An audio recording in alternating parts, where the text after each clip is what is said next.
Um, Actually, I was born in Mathura. It's a city around 120 kilometers from Delhi. It is the place where Lord Krishna was born. I grew up in Hisar in Haryana. Okay. My schooling was there. My father was dean in university, Which one? Haryana Agricultural University. So did you happen to get very much a grounding into learning while you're very young? Were you, asked to study a lot or anything like that? Yeah, I think I remember my earliest memories. The academics was one of the very strong theme as a part of our home culture. My father was a postdoctorate, and he would come back in the evening, sometimes late. He was microbiologist, so he used to do a lot of research on bacteria, and many of the researches which will go late into night sometimes. And he'll come, and then I would inquire, and then he'll explain to me. So the whole culture and the whole talk within the family used to be a lot more academic oriented. So I have to admit that for sure. So if I can ask you, when you were younger, did you know that you're going to be running one of the most, I think one of the greatest businesses, in my opinion, Canon, in India? No. Was there a business orientation that you wanted in the younger? I think at that age, what mattered most was excellence in whatever I was doing that time. And more as a part of my own fabric or architecture of my thinking, which is difficult to attribute as to how I developed that, but it was there. And that was always to make me go into the depth of things. And as I would go into the depths of things, what used to matter to me most was that anything that I do must be done in the best way. So the excellence became as one of the central part of my pursuit, whatever I would do. But never a very long-term thought that point of time that I will make my career in the corporate world, etc. That evolved later as I finished my schooling and went into my engineering. Okay. So once you began your schooling, did you find that the value system you had of making sure that things were done very, very well, did it help you in school, or did it make it something different than other people have experienced? Yeah, actually what used to always stay in my mind were things which were done wrongly, or which I couldn't do in school. Even in examinations, if I would score, for example, 144 out of 150 in some subject, then a lot of times my attention used to go into those 6 marks that I didn't get.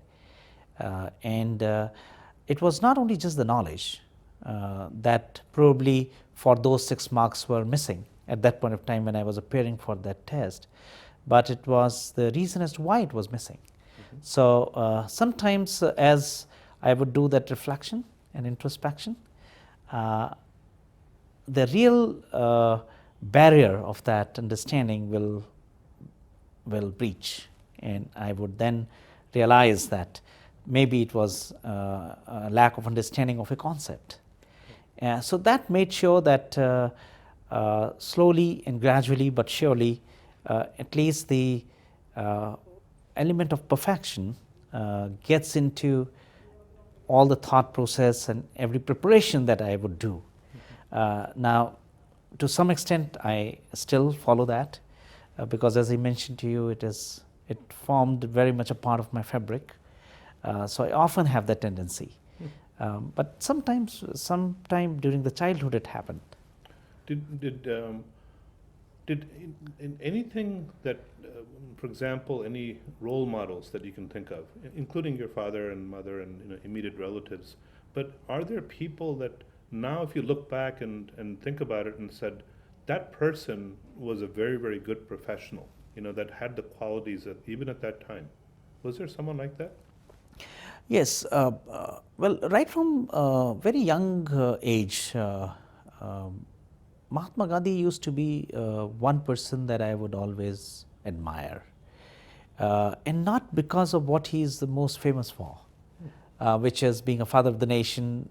He led this whole non-violence movement for independence, not because of that reason, but because I read some of his books and some of his thoughts, and I realized that the clarity of thought is the starting point of any work.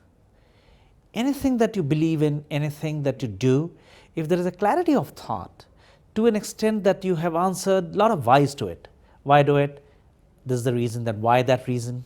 Well, this is the other cause for it, why that cause? And as you get the clarity of purpose and clarity on the objective, everything else falls in place much faster and very easily. So that is one thing at the very early stage that I began to like people who would have clarity of thought. Then later in my life, I began to also admire Jack Welch. Jack Welch, General Electric. Yes. And my purpose of liking him was more in execution. And well, he's quite famous for providing great leadership to General Electric in the way he nurtured top leadership and he nurtured people there. But what I liked the most about him is the mechanism that he used to follow and his complete focus on execution. And I therefore realized over the time that not only clarity of thought, but also perfect, or what I have begun to call it is immaculate perfection in execution that makes a person complete. And that's the reason why this whole belief in perfection in execution probably becomes as one of my central theme. So may I ask you to just expand a bit on clarity of thought? So let's say I'm a young person in the audience that is listening to you right now, and I'm trying very hard, but I don't know what is clarity because I'm confused. You know, when someone asks me, what do you want to do in this arena, my mind thinks of so many different options, and I don't know which one's better. How did you eliminate the ones that were not the best and chose the best one? Yeah, I think according to me, one very strong tool that helps people to gain better clarity is this whole reflection that you do. And clarities can never emerge in just one instance. Often clarity emerges when you are outside the scene and you are reflecting upon what you think, and you are evaluating in your mind, and you are comparing in your mind and sometimes giving a rethought to this whole thing. I think the more you think about it, the thoughts have this habit, a good habit of drilling down. Every time the thought comes to your mind, it drills few inches deeper. And then when you let your thought come back to you one more time, it'll go few inches deeper still. And a time comes when I think after you have thought through a lot and you have reflected upon a lot, that you come to so-called what experts say is almost the bottom of it. And then automatically you begin to realize that these are the reasons, these are the concepts behind it. And I have to say that often learning, which I have believed, and there are several ways people do learning, but I very from a childhood believed that observation and most importantly conceptualization of things that you observe around you provide you a great amount of learning. And I noticed that the clarity begins to emerge as you conceptualize matters, as you conceptualize events, as you conceptualize reasons. Because you do notice when you conceptualize things, concepts of things that can be applied to any situation which is similar to that.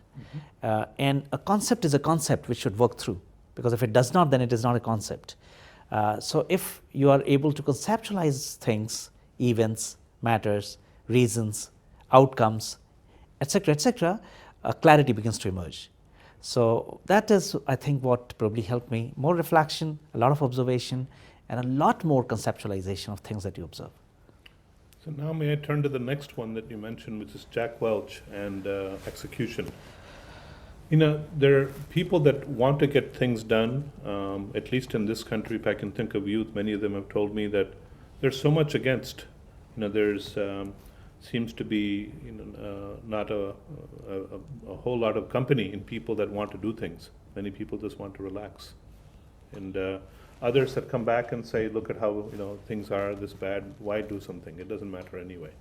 So if you look at your own interpretation of how you can do execution while this tailwind doesn't exist, you have all these other things happening. How do you do that? I think one of the very important ingredient for a good execution is high performing team. And executions usually can never happen alone. Those are not execution of large scale projects, work, programs. Those are individual work that people can do quite well. But the moment it goes beyond small work and takes this whole concept of execution, on a perfect execution if I may, into big projects, big scale, then high performing team becomes very important. So when I think of execution, then the thought that always comes to my mind is, how do we build high performing teams? And I think that's one belief that I feel Jack Welch carried in his mind all through. And he did create high performance, which is combination of several factors.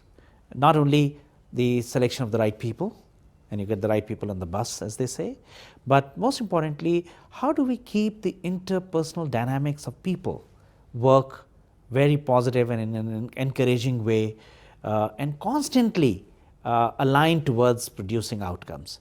That's not easy. In fact, the other day somebody was debating with me as to what I felt in the last 25 years of my work life on the most difficult area of my work that I ever handled. From any kind, they said, what is the most difficult part of a work that you felt is the most difficult and complex? And I said, the most difficult part of the work that I think any manager or a leader has to perform or has performed in his life is influencing people. To influence people means changing people's behavior. And that is the toughest thing to do. You can change your behavior because if you have internalized certain thing very strongly, convincingly, you can't do it for others. And if you can do it, that means you have actually become an extremely good and strong leader. So now when you're talking about execution, you're talking about creating strong performing teams, then you're talking about not only good people, you're wanting all the people to think alike, or not think alike, but at least agree that there is a common objective that they have, and that there is a deadline in which things have to be done, and then there is an evidence of very high degree of energy and passion and liking for each other, and they are delivering result. It's very important that people have to change behaviors. And when people have to change behavior, somebody has to influence to change behavior. That is the single biggest work any leader can do. And that's my concept of execution and perfection in execution.